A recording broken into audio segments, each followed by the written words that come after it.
Masintabi po sa mga manonood, natagpuan sa bahagi ng Cavite-Laguna Expressway sa Silang Cavite ang chop-chop at naagnas ng bangkay na isang lalaki.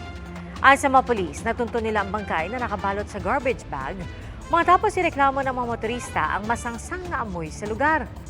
May mga palatandaan ito ng sugat sa iba't ibang bahagi ng katawan at tinatayang 3 hanggang 4 na araw nang iniwan sa lugar. Tinutukoy pa ang pagkakakilanlan ng biktima na may tattoo ng simbolo ng yin-yang at salitang Hasmin. Patuloy ang pagkalap ng CCTV footage sa mga kalapit na kalsada habang hinihintay ang resulta ng autopsy.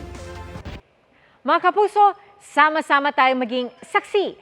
Mag-subscribe sa GMA Integrated News sa YouTube at para sa mga kapuso abroad, samahan niyo kami sa GMA Pinoy TV at sa www.gmanews.tv.